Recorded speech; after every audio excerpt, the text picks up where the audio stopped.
Assalamu alaikum. Welcome to my lectures. I'm your social studies lecturer Vidhat Abbas.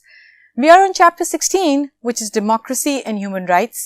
अब तक हमने बहुत सारे humanitarians discuss किए. Let's discuss one more of them.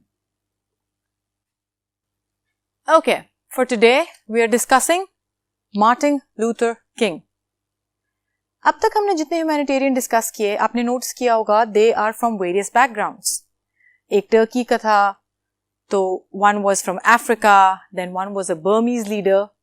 So this actually shows you that humanity, इंसानियत, has nothing to do with identity, has nothing to do with religion, has nothing to do with your nationality or your country. आपको सबसे पहले एक इंसान होना चाहिए. And when you do that, only then you make a change and only then you help people. सिर्फ तब ही आप लोगों की मदद कर सकते हो, हर चीज को पीछे रख के. Now, Martin Luther King was a Baptist minister. He was termed as Black Baptist minister. अब आप ये सोच रहे होंगे कि black क्यों? Now, this is what is racism. ऐसी तफरकाबाजी जो कलर पे की जाए. Racism जो थी वो 1960s में was at its height. वो अपनी हाइट में थी और सबसे ज्यादा थी ये यूएस में. यूनाइटेड स्टेट्स में रेसिज्म का सबसे ज्यादा जो था वो बोलबाला था and the white people were the ones जिन्होंने ये स्टार्ट किया था. उनको लगता था कि वो अपने रंग की वजह से बाकी लोगों पे सुपीरियर हैं, जिसकी वजह से वो लोगों पे इजारादारी जमाते थे. Now Martin Luther king, he became the leader of civil rights movement to fight for justice for colored people in the USA. जब ये सब कुछ जोर शोर पे चल रहा था तो मार्टिन लूथर किंग ने जो था वो एक सिविल राइट्स मूवमेंट शुरू की थी फॉर कलर्ड पीपल. वो इसलिए थी कि इररिस्पेक्टिव ऑफ द कलर, आपका रंग जो भी हो, अगर आप एक मुल्क के सिटीजन हो तो आपको कंप्लीट सिविल राइट्स मिलने चाहिए. सिविल राइट्स का मतलब आप अपनी मर्जी से घूम सको, अपनी मर्जी से शादी कर सको, अपनी मर्जी से पढ़ सको, अपनी मर्जी से खाने की जगहों पे जाओ, अपनी मर्जी से शॉप्स में जाओ, मार्केट में घूमो. हेंस एवरी सिंगल राइट जो एक मुल्क के सिटीजन को मिलना चाहिए वो इररिस्पेक्टिव ऑफ द कलर मिलना ही चाहिए. ये सिविल राइट मूवमेंट जो थी ये मार्टिन लूथर किंग की वजह से बहुत ज्यादा इम्पेटस, बहुत ज्यादा जोरों शोरों पे आई थी as he became the leader of the movement. Until 1960s, like I told you, black people were segregated. उनको अलग किया गया व्हाइट पीपल से. किन बेसिस पे? रंग की बेसिस पे. They were not allowed to go to same schools, shops, restaurants as the white people. वो उन सोशल जगहों पे, उन रिक्रिएशनल जगहों पे नहीं जा सकते थे जिन जगहों पे व्हाइट लोग जाते थे, because they were not allowed. और अगर ऐसा होता था, वो जाते थे तो उनको बहुत बुरी तरह से ट्रीट किया जाता था. ये बात सिर्फ यहां तक नहीं थी, उनकी ट्रांसपोर्टेशन भी सेग्रीगेटेड थी. अब वो कैसे अलग की गई थी? वो इस तरह से अलग की थी कि या तो उनकी बसेस ही सेपरेट थी जिनमें वो ट्रेवल करते थे, और अगर वो सेम बसेस में ट्रेवल भी करते थे तो उनका सेक्शन अलग था. Imagine living in a country जहां पे आपको सिर्फ आपके रंग की वजह से जो है वो डिस्क्रिमिनेट किया जाए, सिर्फ इस वजह से कि आपका रंग साफ नहीं है, या आपका रंग बहुत ज्यादा गोरा है, या आपका रंग बहुत ज्यादा काला है. इस बेसिस पे आपको सिविल राइट्स ना दिए जाएं. How small would you feel?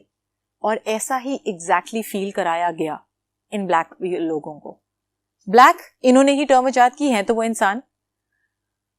Now what happened was कि द ब्लैक स्कूल्स में भी जो उनके अलग स्कूल्स थे, तो ऐसा नहीं था कि अगर उनके अलग स्कूल हैं तो उनके हालात बेहतर हैं.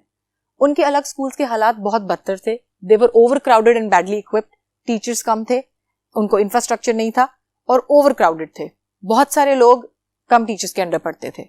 Blacks were charged severely in white courts. Since judiciary was white, तो वहां पे अगर कोई केस किसी ब्लैक इंसान का जाता था तो उसको सिवियर पनिशमेंट दी जाती थी इन कंपैरिजन के अगर किसी वाइट बंदे का सिमिलर लेवल का केस उस कोर्ट में जाए. सो डिस्क्रिमिनेशन इस लेवल तक, इस हद तक बढ़ी हुई थी. Now King he wanted to abolish all sorts of discrimination. अब किंग का मकसद ये था कि ये सारी जो डिस्क्रिमिनेशन है वो ये खत्म कर दे, कि जिसकी वजह से व्हाइट और ब्लैक रंग की वजह से ये जो डिफरेंसेस क्रिएट किए गए हैं. He visited India. जब वो इंडिया गया तो उसने गांधी को देखा. Gandhi was always in the favour of peaceful protests. वो हमेशा ये कहता था कि हथियार उठाना किसी चीज का हल नहीं है, तो पीसफुली हर बात के लिए आपको अपनी आवाज उठानी चाहिए. Martin Luther king was impressed by him. He liked Gandhi's style of peaceful protests. इसीलिए 1953 में यूएस गवर्नमेंट ने बैन की सेग्रीगेशन. अब गवर्नमेंटल ऑर्डर इंप्लीमेंट हो गया और लोगों को ये कहा गया कि ये सेग्रीगेशन खत्म हो गई है, so the black people has the equal rights as white people. But however, आप इंसानों को नहीं बदल सकते. सिंस इन लोगों ने ही ये सेग्रीगेशन स्टार्ट की थी, तो वो इतनी जल्दी और आसानी से मानने वाले नहीं थे, because it was their mental thinking, it was their mental ability जो उनको मजबूर करती थी ये हरकत करने पे. क्यों? क्योंकि वो अपने आप को सुपीरियर समझते थे to other people. Now cities tried to find a way around. जब गवर्नमेंट ने इंप्लीमेंट कर दिया तो किसी न किसी तरीके से कुछ शहरों ने कोई ना कोई रास्ता निकाला जिसमें वो सेग्रीगेशन जारी रखें. अब इस दौरान क्या हुआ, एक कॉलेज इंसिडेंट हुआ. वो कॉलेज इंसिडेंट ये था कि एक black student who went from a school to a college, वो मिलिट्री सोल्जर्स के घेरे में गया फॉर प्रोटेक्शन पर्पसेस. ये उस वक्त के लिहाज से बहुत बड़ी बात थी and it was a step towards the betterment. However, there were this bus incident in 1955 Alabama में. अलाबामा जो है, it is a city and it's a state where racism is at its peak. उस जमाने में, उस वक्त में, उस साल में रेसिज्म अलाबामा में अपने पीक पे था. उस वक्त बस इंसिडेंट एक हुआ कि 2 दफा 2 डिफरेंट ब्लैक खवातीन को बस में से जबरदस्ती उठाया गया और उतारा गया ताकि वो जगह वाइट लोगों को दी जाए. इन इंसिडेंट्स के बाद बहुत ज्यादा अपराइजिंग हुई. Black people they revolted. उन्होंने अपनी आवाज उठाई, इसके अगेंस्ट उन्होंने प्रोटेस्ट किए. Finally King, Martin Luther King, he organized a boycott of all buses. अब इस बॉयकॉट की वजह से जो बस कंपनीज थी उनको बहुत ज्यादा नुकसान उठाना पड़ा. क्यों? क्योंकि majority of the population was black. तो अगर लोग ट्रांसपोर्ट नहीं यूज करेंगे, उनको पैसे नहीं मिलेंगे, तो बस transportation system, the transportation authority was obviously having downfall. उनको बहुत ज्यादा नुकसान हुआ. इस वजह से king was arrested and after a trial of 1 year he was acquitted. King को 1 साल की लंबी ट्रायल में डाला गया, मार्टिन लूथर किंग को, और 1 साल बाद उनको सजा सुनाई गई. अब 1963 में he led a peaceful protest in Alabama. अब अलाबामा में 1963 में on the lines of Gandhi, Martin Luther King ने एक पीसफुल प्रोटेस्ट ऑर्गेनाइज किया और उस प्रोटेस्ट को पुलिस ने तोड़ा with dogs and fire hoses. कुत्ते छोड़ के वहां पे बैठे हुए लोगों के ऊपर. पीसफुल तरीके से वो लोग अपना प्रोटेस्ट कर रहे थे, बट उनके ऊपर डॉग्स छोड़े गए और फायर होजेस खोले गए ताकि वो वहां से उठ जाएं और ये प्रोटेस्ट खत्म हो जाए. In other way, it was another brutal try to finish the efforts for civil rights for discrimination of the colour. King was again in prison. दोबारा जेल कर दी गई मार्टिन लूथर किंग को. He was released after a letter from Birmingham jail. अब वहां से Martin Luther King ने एक बहुत इमोशनल लेटर लिखा जिसमें उसने ये डिमांड की कि जो डिस्क्रिमिनेशन है इसको फाइनली खत्म कर दिया जाए. उस लेटर के बाद मार्टिन लूथर किंग को आजाद कर दिया गया. Civil rights movement swept across country. Martin Luther King के आजाद होने के बाद लोगों को ये नजर आया, black people were looking towards a bright shining starting where they could have the same civil rights. So civil right movement जो था वो पूरी मुल्क में फैल गया. He led a march of 250,000 people to Lincoln's memorial in Washington. Martin Luther King ने एक मार्च ऑर्गेनाइज की और 250,000 लोगों को लेके वो अलाबामा से लिंकन्स मेमोरियल पे वॉशिंगटन गया. वहां जाके उसने अपनी एक फेमस स्पीच दी, which is I have a dream. This was the speech which became famous in the history, where he expressed his view, जहां उसने इस बात का इजहार किया कि वो चाहता है कि सिविल राइट्स जो हैं, there should be equal rights for all the people, black people or white people, it doesn't matter, they all are humans and they should have same equal rights.